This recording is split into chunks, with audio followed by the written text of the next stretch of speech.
Hello, everybody. Andrea Twarowski here with Dentalelle Tutoring.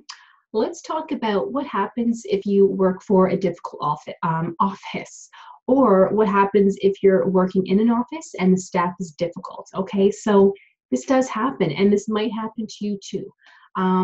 First, I would like to talk about if you're a temp hygienist, or if you're simply just a new hygienist or a new assistant even, and you're in an office for the first time. So you're new, you don't know what to expect necessarily, but it's not a good office for you. So just a little, I guess, background story. So let's say you're a new hygienist or a new assistant and you're in an office and you can tell that it's not the office for you. Either the office is just run poorly, the staff, the dentist, who knows, just isn't nice, and you can't wait to get out of there. Now, this may seem like a weird thing to talk about, but I feel like we have to talk about it because it does happen. Now, if that happens, when that happens, do not leave the office, okay? I have actually heard offices tell me that sometimes they hire a new hygienist, a new assistant, and they're not happy for whatever reason, and they just leave. You should never do that, okay? Because you do always have to remember you are a professional and you can't just leave. I mean, you can, of course, but the dental community is small. You may not realize it, but it is small. And word gets around fast. If you're a rude hygienist, if you're a rude assistant, word gets around fast. So if you're working for a difficult office and you just can't handle it, who knows what happens, just, hold it out, wait until the end of the day. If worse comes to worse, you just simply phone them, afterwards, after your shift, call them the next morning and say, I'm sorry, I can't work there anymore.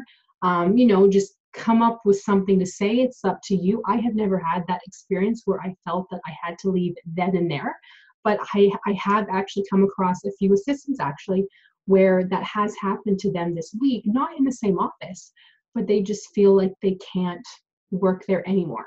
So it's just something that I wanted to talk about. Even this past week, I was working in an office where they had called me in because the hygienist had left on her lunch hour and didn't come back for whatever reason. Now, of course, when an office tells me that, I'm thinking, oh my goodness, what did you do to that poor hygienist to make her leave? But from what I could see, the office, there was no issues, things were fine, who knows, right? But I guess to make a long story short, don't just leave in the middle of your shift. If you simply just can't work there anymore, it could have been because you're a temp hygienist working in an office for the first time. You might be a new assistant, but just, do what you have to do for that day. And then you could always just call them afterwards the next morning, whatever, and say, I won't be coming into work the next day because of this, this, and this, or something, right? I find that it's a little bit easier doing that if you're a temp, because you can just always say, if they ever ask you to come back to the office, you could always say, oh, I'm working for another office now, so I can't, I'm sorry, but thank you anyway. They don't have to know the real reason why you're not there. And it's kind of nice to not give them the real reason because you don't want to look bad. And like I said, it's a small dental community, so you do have to be careful. Even if they were awful to you, just suck it up, smile, be nice, and just don't show up again. You do not have to work there if you don't have to work there, right? So that's just something that I wanted to say is don't leave in the middle of your shift because it's still a profession, right? Like think about that hygienist who left at lunchtime and didn't come back. All of those patients that she was supposed to see probably took the day off work. They had other things that they had to do, and then the office has to call them and say, oh, our hygienist didn't show up. So sorry, we don't have a hygienist for you. I mean, I'm hoping that they didn't actually tell the patients that, but you know what I mean. So always be a professional at all times. But let's just say that you are in an office and you just simply don't like it. You know that it's not a good fit for you and you just don't like it.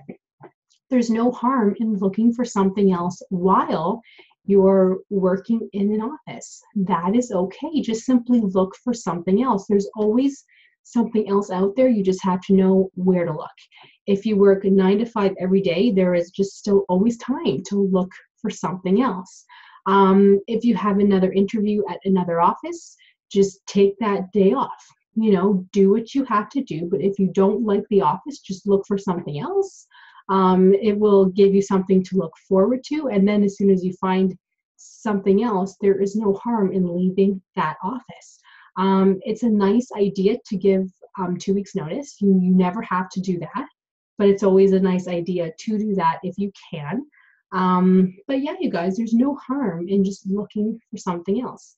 So I hope this helped. If you find yourself you're in the position where you are in an office that you don't really like, or you think it's just horrible, look for something else. If you're a temp hygienist, the nice thing about being a temp is that if you work for one office and you're like, wow, I could not work here again, then you don't have to. Just look for something else. So I hope this helped. If you guys have any questions about, you know, how things can be difficult sometimes in other offices, let me know. Feel free to share your experiences. I would love to hear them. Thank you so much for watching.